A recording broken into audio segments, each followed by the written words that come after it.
paso a la parte de debate de esta sesión. Si alguien falta, si alguien todavía no ha firmado para dar cuenta de su asistencia a la sesión, la hoja de firmas está justo ahí, al lado de la cámara, ¿vale?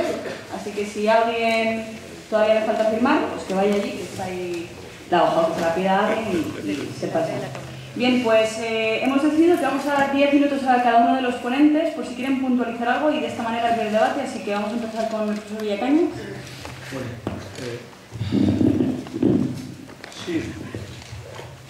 En realidad sabemos desde hace muchos días que el profesor Fuentes no podía intervenir en este acto y desde ese punto de vista yo no creí oportuno comentar su libro sin que él estuviera presente, ¿no? Este es el motivo de porque pensé en hacer otra cosa. Ahora, ya que ha sido invocado, tampoco hablaré del profesor Fuentes, ¿no? Porque creo que debemos esperar a que se recupere y podamos hablar acerca de su libro. Pero sí quería puntualizar en relación con el pensamiento reaccionario español, que verdaderamente es como ha dicho Luis, y yo estoy de acuerdo, un pensamiento a tener en cuenta, que nunca fue comunitario. El pensamiento reaccionario español nunca fue comunitario. Si ha habido alguien que tenga una idea todavía más negativa del ser humano que Freud, ese es el pensamiento reaccionario español. El pensamiento reaccionario español parte de la idea de que todos somos discípulos de Caín. La verdadera diferencia entre lo que ha propuesto Luis y el pensamiento reaccionario es que hay en Luis una base rusoniana que yo percibo, y el pensamiento reaccionario es completamente contrario a todo el pensamiento rusoniano. Es el pensamiento más pesimista que hay en el mundo, es el pensamiento reaccionario, y el pesimismo no da lugar al comunitarismo. Desde cierto punto de vista hay algo que en el pesimismo antropológico, que tiene su modelo de ser humano en Caín, que impide que el ser humano se pueda plegar a las exigencias comunitarias. Es un ser humano rebelde, es un ser humano obstinado, es un ser humano que tiene su arquetipo en el diablo, no en el símbolo. Esto es, tiene su arquetipo en la separación, en la diferencia. Esto, obviamente, no puede estructurarse desde el punto de vista comunitarista. Otra cosa es el problema del capitalismo. Yo creo que el pensamiento español reaccionario sí es anticapitalista, pero es anticapitalista esencialmente porque, como establecía las citas que has leído, porque el capitalismo es dejar a Caín en su libertad absoluta. Esto es el capitalismo para el pensamiento reaccionario, ¿no? De tal manera que creo que el problema de hacer frente al pensamiento reaccionario reside en matizar, moderar, disciplinar, entender que esta configuración esencialista de Caín es completamente inadecuada. Entonces, el pesimismo antropológico es completamente inadecuado.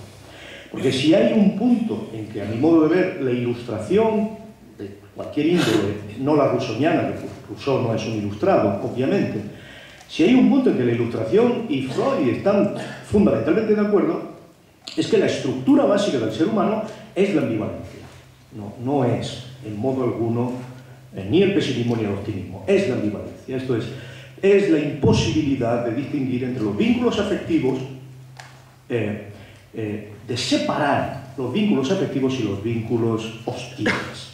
La insociable sociabilidad, para entendernos, es el núcleo estructural de la ambivalencia, que es un núcleo que procede a mi modo de ver, y para entenderlo, y yo creo que esa es la clave de las diferencias entre nosotros, del estado originario del ser humano. No tanto del ser humano, porque se trata de el infante humano, el del comienzo verosímil de la historia humana, que no es ni cainita ni es rusoniano.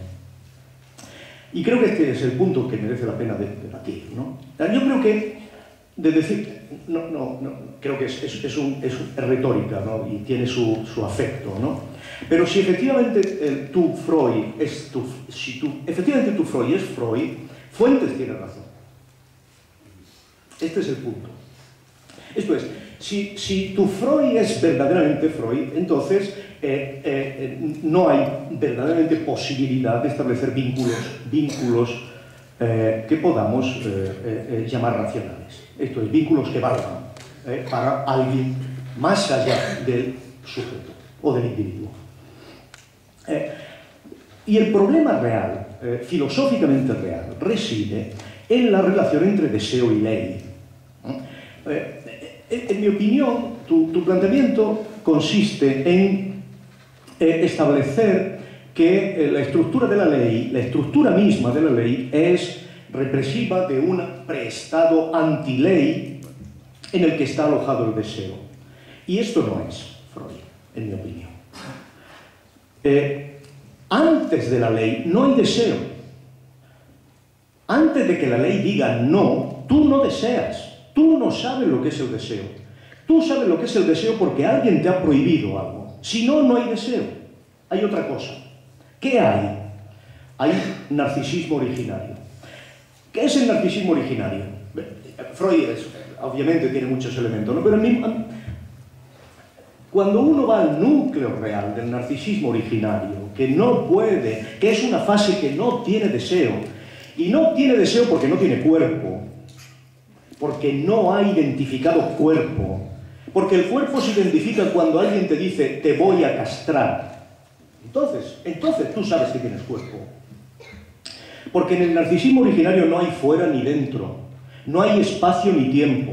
Lo que hay es una estructura de omnipotencia que no permite la separación individual.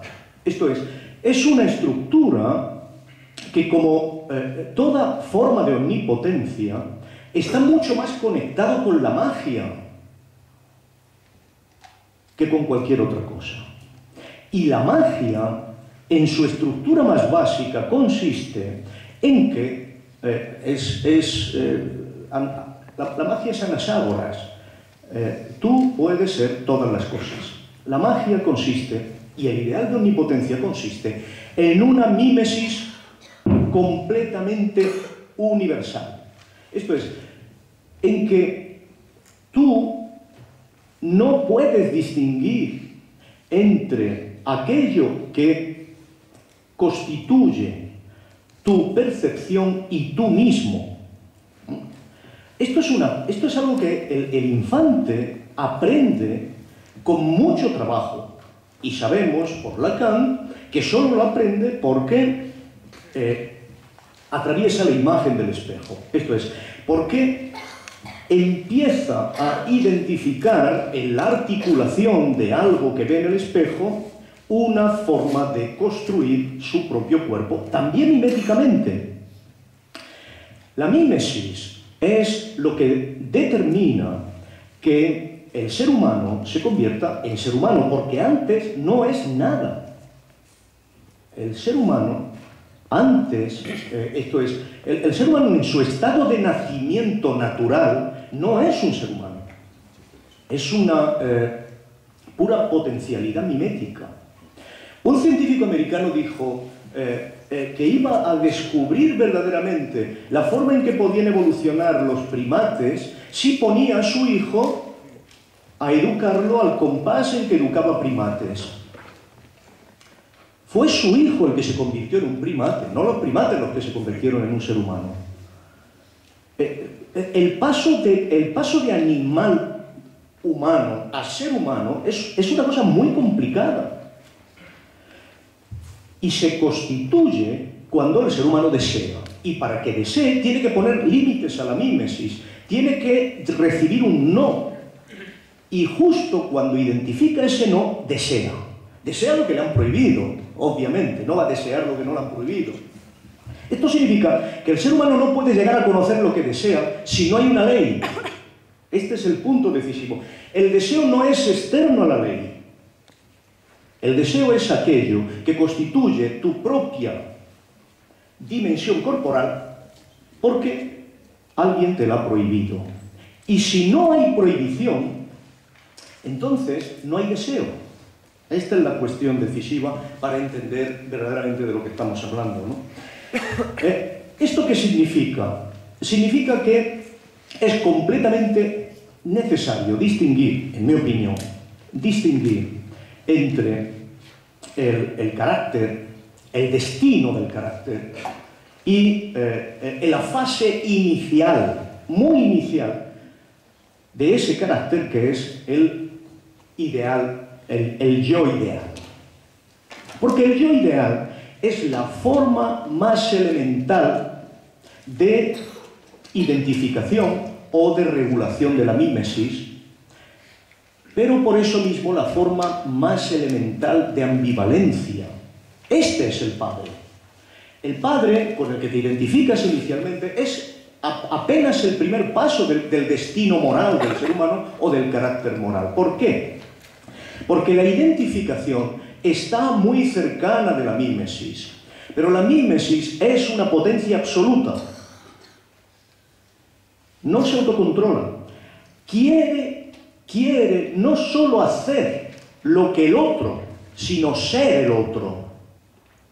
Y desde ese punto de vista, la primera identificación no solo quiere hacer lo que hace el Padre, sino ser el Padre.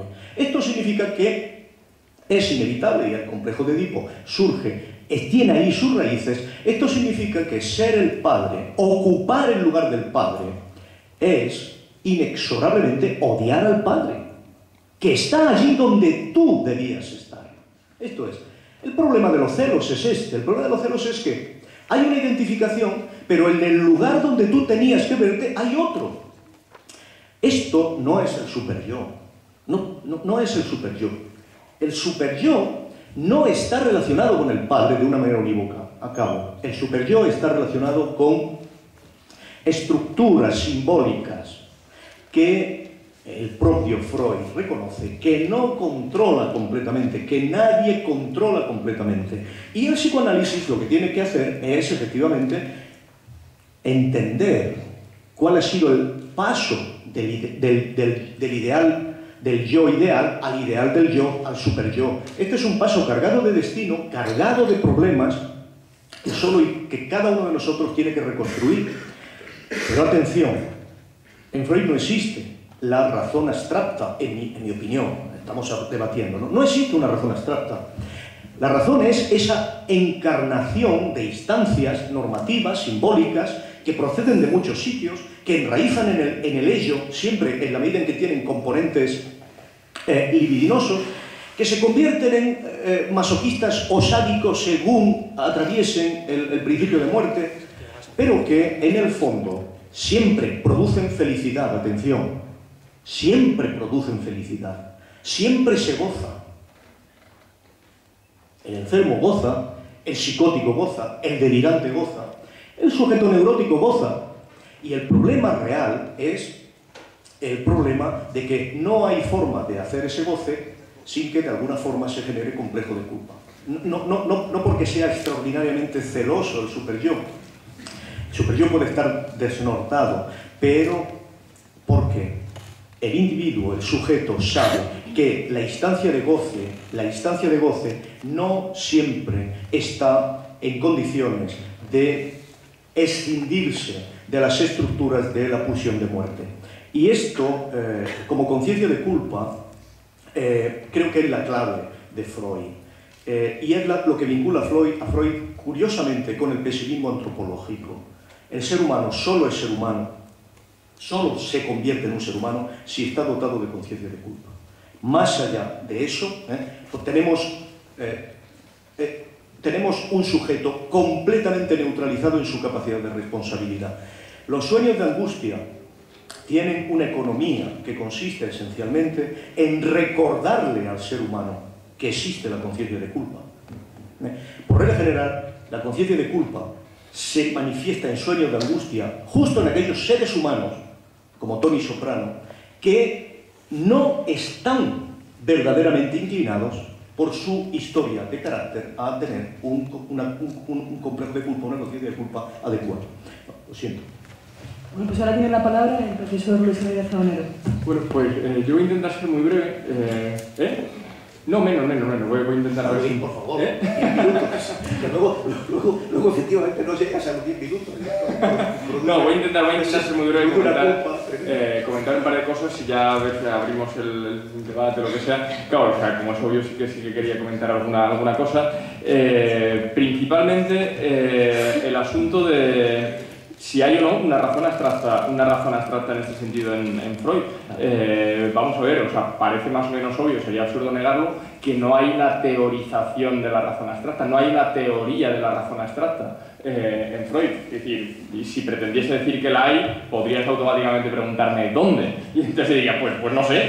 Es decir, pero sí que hay inevitablemente un uso y sí que hay, y en eso consiste en definitiva una interpretación con la que se podrá estar más o menos de acuerdo, pero que creo que podría intentar defender. Sí que hay una serie de desarrollos en Freud, sí que hay una serie de planteamientos cruciales, sobre todo en el último Freud, a partir del malestar de la cultura, el porvenir de una ilusión, que solo se entienden si por decirlo así, localizas los huecos en los que está reclamando una razón abstracta. Es decir, si localizas todos esos textos en los que no para de utilizar el uso razón para proponerlo como alternativa a cultura, como posible instancia normativa, pero que sin embargo no es la de la cultura. Es decir, estos textos de crítica a la cultura, ya digo, fundamentalmente me estoy refiriendo a las nuevas lecciones sobre el psicoanálisis, me estoy refiriendo obviamente al porvenir de una ilusión y me estoy refiriendo al malestar en la cultura. Es decir, en estos textos aparece permanentemente usado, no teorizado. No hay un tercer libro, que decir, después del porvenir de una ilusión, que sea teoría de la razón, o vete tú a saber si lo habría llamado crítica de la razón práctica. No, o sea, ¿cómo podría haber llamado a ese texto después? No lo hay, es obvio. Pero lo que sí que creo que hay, sin lugar a dudas, es un uso de los términos, del término razón permanente que recorre esos textos y que no se puede entender si no lo interpretas como una cosa que requiere una teoría de la razón abstracta. Es decir, si no lo entiendes precisamente como un uso, una apelación a razón abstracta que es verdad, no ha teorizado.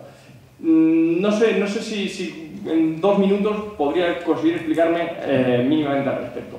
Es decir, cuando habla de, pues eso, como el texto que he citado, de dictadura de la razón y la propone como instancia normativa, alternativa ¿a cuál? A la religión. Es decir, aquí está oponiendo a religión, a cultura, a no sé qué, a todo, digamos, la cristalización de costumbres de una tribu, de cristalización de mandato, que no todos tienen por qué ser tortuosos. Hay también culturas, por decirlo así, más permisivas y menos, y no sé qué, y mandatos más restrictivos y menos restrictivos. Vale, pero lo está poniendo a una cosa mucho más material, mucho más cargada de contenido que el principio de razón que propone. Y dice, y la esperanza que tiene es que incluso si mi Freud es Freud, es decir, la esperanza de Freud es que incluso si Freud es mi Freud, son posibles los vínculos. Porque fíjate cómo continúa la cita que he leído. O sea, la cita que he leído la he terminado precisamente en esto de que garantizará el espacio a los impulsos afectivos del hombre y a lo que por ellos es determinado. Dice, pero la coerción común de tal reinado de la razón, dice, de la coerción común de tal reinado de la razón resultará el más fuerte lazo de unión entre los hombres y procurará otras armonías. Quiere decir, ¿cuál es la esperanza? Que de ahí resulte el más fuerte lazo de unión entre los hombres. Claro, pero vamos a ver, por señalar un par de sitios donde trae a colación el término razón como esperanza de la independencia, de la autonomía, de la mayoría de edad, ya no individual, sino de la mayoría de edad de la sociedad, de la mayoría de edad de la humanidad. Es decir, un uso completamente... Es decir, eso existe, Luis, eso existe. Sí, pero lo que digo es que tiene entonces, y entonces sí que habrá que localizar como una cosa que está pendiente de teorización en Freud, pero que no esté en Freud, una instancia de orden distinto a los mecanismos por los que ha defendido que se constituye y cristaliza la cultura, por los mecanismos por los que ha defendido que cristaliza el mero superyo. Quiere decir, que cuando está diciendo que, vamos a ver, claro, cuando explica ¿para qué sirve el psicoanálisis en clave individual? Es decir, claro, en clave individual las normas obviamente se imponen por un mecanismo afectivo en los menores de edad, es decir, no hay más que posibilidad de coerción afectiva en un niño que sencillamente no ha adquirido todavía el lenguaje, es decir, ¿cómo vas a imponer regulaciones ni a proponer regulaciones no sé qué? Es decir, ¿cómo vas a proponer reglas si no es por una vía afectiva, de amenaza, de retirada del amor, de no sé qué? Es decir, porque es esa criaturica una consistencia tal que solo responde a intervenciones afectivas, si no tiene lenguaje. ¿Cómo va a responder a argumentos, contraargumentos, razonamientos y tal y cual y qué sé yo? Es decir, claro, ¿qué es lo que ocurre? Que una vez queda cristalizado como propio, como interior. Esto no es identificación con el padre, esto es identificación con el padre, con las exigencias de la cultura, con los entramados culturales, con los ancestros, con no sé qué, con las religiones, los mitos, todo. Es decir, ahí cristaliza todo.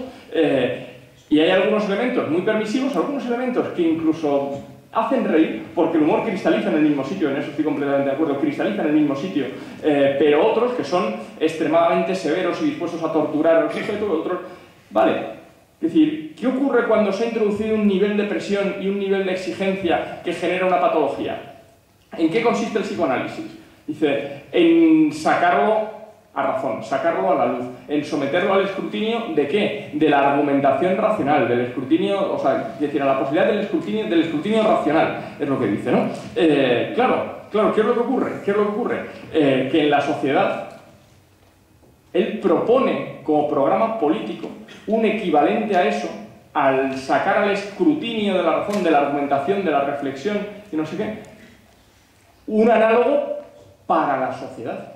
Un análogo para la sociedad. Claro, porque ¿en qué problema se encuentra la sociedad? Claro, en el problema en el que todos llaman libertad y autonomía moral y no sé qué y tal y cual a lo que es la cristalización de las costumbres de su tribu, a lo que les impone el superior, y en ese sentido habla análogamente de la religión como la psicopatología colectiva. Es decir, todo eso que ha cristalizado y ha cristalizado a un nivel colectivo tiene que ser cribado, sacado a la luz, sometido al escrutinio de la razón, sometido al escrutinio de la argumentación, sometido a partir de una instancia que señala con el nombre razón. Y señala con el nombre razón como algo distinto, como algo distinto precisamente de todo eso que ha cristalizado en lo que ha venido a llamarse superior, como algo distinto. Es verdad que no teoriza en su distinción, que no teoriza en su independencia, pero es obvio que cuando contra todo eso, y cuando dice que las exigencias de la cultura, de las sociedades y de la religión y no sé qué tal cual, ahogan a esa voz de la razón, es que es alucinante, es que a lo mejor no es ni Freud, pero joder, se le parece tanto... que ahogan a la voz de la razón, mira lo que contesta Freud, y dice, la voz del intelecto es apagada, pero no descansa hasta haberse logrado hacer oír y siempre termina por conseguirlo después de ser rechazada infinitas veces. Claro. En cada ser humano. En cada ser humano, no. Y no me dirás que no propone la cosa por analogía con el conjunto de la sociedad. En la medida en que el psicoanálisis sea una acción social, esto en la medida en que el psicoanálisis sea un servicio gratuito y generalizado de salud psíquica. Él está hablando de eso. Y esa era la... eso es lo que no creo que está. ¿De qué estaba hablando Freud? Estaba hablando Freud de generalizar como un servicio gratuito de salud psíquica el psicoanálisis. De esto estaba hablando Freud.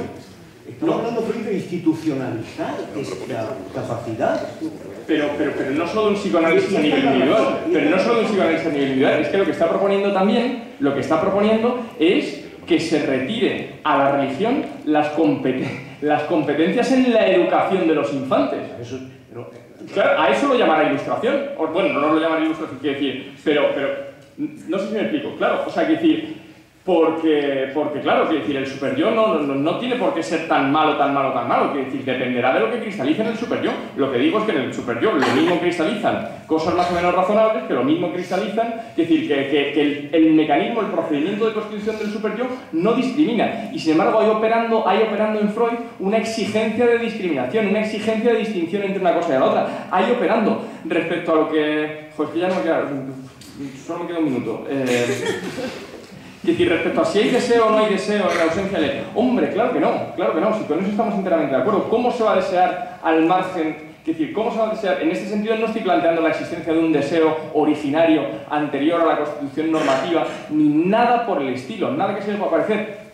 Bueno, algo que se le puede parecer, sí, pero solo parecer. ¿Solo parecer en qué sentido? No cualquier normativa es apta para conformar lo que hay. Es decir, es decir, si se admite la posibilidad de un sistema normativo tan denso, tan exigente, tan opresivo, tan no sé qué, es decir, es posible pensar un sistema normativo tan denso, tan opresivo y tan exigente, que la sustancia misma sobre la que pretenda cuajar no resulte apta para soportarlo. Es decir, que espachurre, o sea, que literalmente espachurre a una cosa que no reúna condiciones. Esa cosa, no estoy diciendo que haya deseo con anterioridad a eso. Lo que digo es que hay algo a lo que, llamémosle, elijamos la palabra que queramos, sustrato previo originario, que no está en condiciones de soportar cualquier cosa como forma.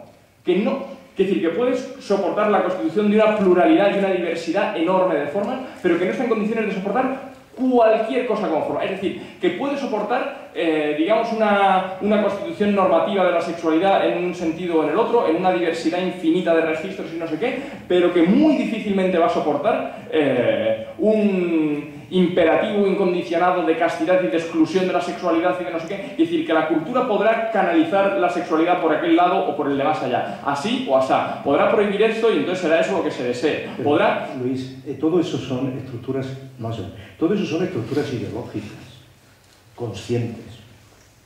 El problema de Freud es que todo eso sucede de una forma completamente secundaria y muy lejana. Y el motivo decisivo es que lo que realmente sucede siempre es Edipo. Este es el punto. Y Edipo no es conciencia, no es la estructura de la conciencia, no es la estructura de los medios de presión ideológicos, que naturalmente Freud sabe que son completamente ideológicos. La ventaja de Freud es que lo que realmente sucede siempre es Edipo. Todo lo demás será, el individuo estará más o menos en condiciones de rechazarlo según haya configurado su conciencia más o menos fuerte. Pero no tenemos que confundir estos dos planos. O sea, el problema es que el acontecimiento verdadero, constituyente, siempre es un acontecimiento que tiene que ver con el hecho del conocimiento del cuerpo, de la relación con el cuerpo y el deseo, de la relación con el cuerpo, el nombre y el lenguaje, y eso sucede en Edipo.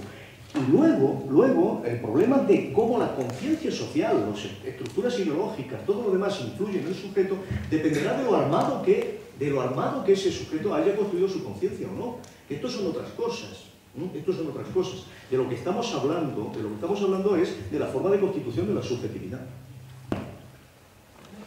Quería decir una cosa en 20 segundos porque sencillamente se me ha olvidado, vamos, o sea, que decir, por no retomar eso decir que el porvenir de la discusión lo plantea como un alegato a favor de un fundamento puramente racional de los preceptos culturales. ¿Qué es lo que voy a buscar? Un fundamento puramente racional de los preceptos culturales. Pero he gastado 10 segundos, pero quería decir otra cosa en otros 20. No, ¿puedo una última cosa? No, lo tomo casi como si fuese una pregunta de María José y la contesto. No, porque es sobre el asunto de los sueños y la máxima esta de Platón, ¿no? La máxima de Platón de bueno es el que renuncia, ¿no? O sea, que decir, el que se contenta con soñar lo que los malos hacen. Claro, yo creo que aquí se abre un problema. Se abre un problema grave en cómo se interpreta eso, porque claro, yo diría, desde luego, en clave estrictamente de Platón y de Kant, yo diría que esto sería perfectamente admisible. Ahora bien, porque claro, o sea, en Kant bueno es el que, pues, si actúas conforme a deber y por deber, independientemente de lo que te cueste, es decir, tanto si te cuesta muchísimo porque en realidad tienes unas inclinaciones terroríficas y no sé qué tal cual, como si te resulta más o menos fácil, tan bueno eres si te resulta fácil actuar conforme a deber y por deber, como si te resulta más o menos fácil. Claro, pero al final hay otro sentido quizá, si queremos decirlo así, de la palabra bueno, que tiene más que ver con esta segunda naturaleza, con unos hábitos, con llamar bueno al que casi le sale solos eso de ser bueno, el que logra ser bueno sin necesidad de una lucha, vamos, o sea, que decir, sin cuartel, con su propia constitución y con su propia sensibilidad y no sé qué y tal y cual. Claro, en este otro sentido la palabra bueno, que admitiría, o sea, que preferiría, no sé si Aristóteles, quizá Hegel, ¿no? Este bueno como este modo de crear una segunda naturaleza, esta posición intermedia de la ética o algo por el estilo, en el que más o menos llamemos bueno al que le salga solo eso de ser bueno como una segunda naturaleza. Claro, aquí ya no valdría lo de los sueños, es decir, porque bueno será el que tiene una conformación que no le lleva a desear ni en sueños este tipo de atrocidades o algo por el estilo. No sé si... Bueno, o sea, abre la palabra y como va a intervenir de inmediato a sacarme un poco.